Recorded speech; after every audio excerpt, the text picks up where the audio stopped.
We're surrounded by these huge problems that can feel pretty impossible to solve, especially when it comes to waste. But what if one of the most common things we throw away could be turned into the very roads we drive on? What if it could actually make our world a little bit better and a whole lot quieter?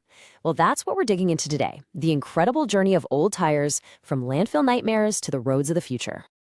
Just look at this number, 4,000 years. Let that sink in for a second. It's an almost unimaginable amount of time, right? I mean, that's longer than the Great Pyramids have been standing. It's practically a geological timescale.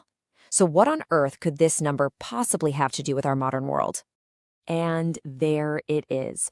That is the staggering, mind-boggling amount of time it takes for one single discarded car tire to break down. It's not some ancient artifact. It's a piece of our trash that will outlive us, our kids, and generations to come, just sitting in a landfill. And that one simple fact, well, that's where our story begins. So this really gets to the heart of it, what we're calling the 4,000-year problem. Think about it. Every single year, we create over 1 billion of these end-of-life tires around the globe. And each one of those represents a 4 millennia commitment of land, not to mention a potential source of pollution.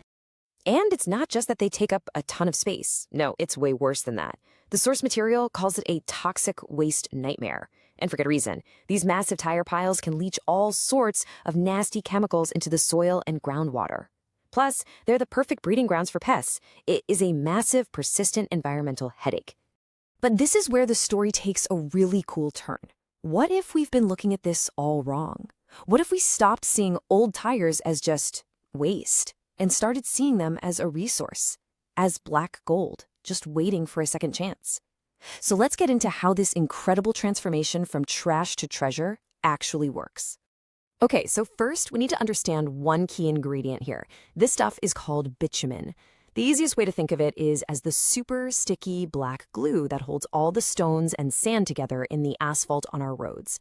It's a petroleum product, and it is absolutely essential for what comes next. So how do you get from a whole tire to something you can pave a road with? It's this awesome 3-step process. It starts with just raw power. A hydraulic hook literally rips the steel reinforcing belt right out of the tire. Then, all that leftover rubber gets fed into these giant grinders that shred it into tiny little pieces.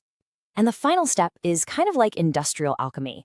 Those little rubber grinders get fused with hot liquid bitumen, and that creates a totally new, way better asphalt binder. And we're not just talking about chopping it up into rough chunks. The precision here is just incredible. The rubber is ground down to granules that are only 0.5 millimeter in size.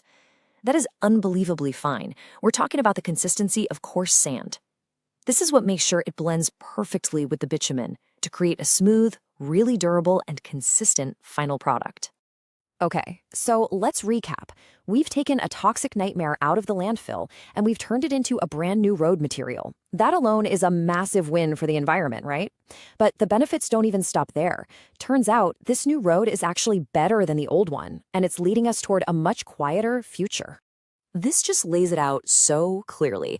On the left, you've got the noise you'd hear from a standard asphalt road. But over on the right, the rubber road, you see a huge drop in traffic noise. It's because those little rubber particles create a surface that's more porous and elastic, so it actually absorbs sound instead of just bouncing it back. And we can actually put a number on that. We are talking about a drop of 6 decibels.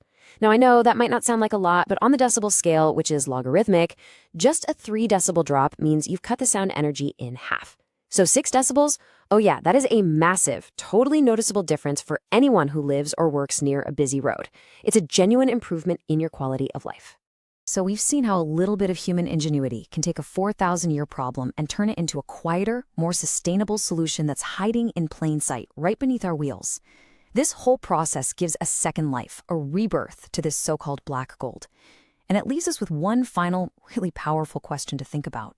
What other materials that we call toxic waste are just sitting out there, waiting for the right idea to be reborn?